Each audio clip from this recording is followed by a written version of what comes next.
হজরত মায়েজ রাদিয়াল্লাহু আনহু হইতে বর্ণিত যে রাসূল সাল্লাল্লাহু আলাইহি সাল্লাম জিজ্ঞাসা করা হইল, সমস্ত আমলের এরশাদ করেন, সমস্ত আমলের সর্বোত্তম আমল হইল আল্লাহর উপর ঈমান আনা, যিনি একা, অতঃপর জিহাদ করা, অতঃপর মকবুল হজ।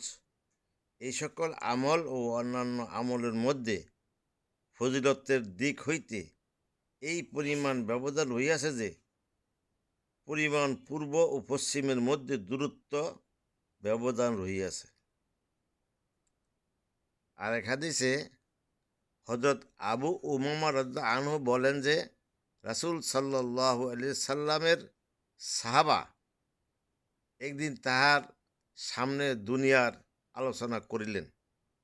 তখন রাসূল সাল্লাল্লাহু আলাইহি সাল্লাম ইরশাদ করিলেন, মনোযোগ দিয়া শোনো, মনোযোগ দিয়া শোনো। নিঃসন্দেহ সাদাসিধা জীবনের ঈমানের অংশ।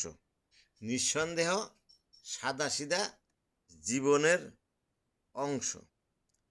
নিঃসন্দেহ সাদাসিধা জীবনের অংশ। আবু দাউদ। ফায়দা, উহার অর্থ হইল আড়ম্বরতা ও সাজসজ্জার জিনিস পরিত্যাগ করা। আড়ম্বরতা ও সাজসজ্জার জিনিস পরিত্যাগ করা। আল্লাহ পাক আমাদেরকে এই হাদিসের অনুযায়ী চলার তৌফিক দান করুক, আমিন। আর ভাইয়েরা, এই হাদিসগুলা নিজে পড়বেন, অন্য যেন জানে সেই দিকে শেয়ার করে দিবেন। আর দিনের দাওয়াত আপনার আমার সকলের দায়িত্ব। কেউ ওয়াজের মাধ্যমে, কেউ লেখার মাধ্যমে, কেউ শেয়ারের মাধ্যমে, যে যেইভাবে পারছে দিনের দাওয়াত দিলে আপনার ঈমান তাজা হবে, আমার দায়িত্ব শেষ হবে।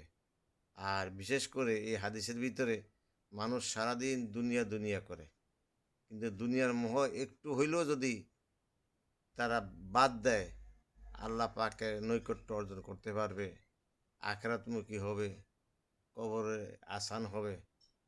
আপনার শেয়ারের জন্য আপনিও সওয়াব পাবেন, ওই বেটাও একটু আমলদার হবে। আল্লাহ সবাইকে হেদায়েত দান করুক, আমিন।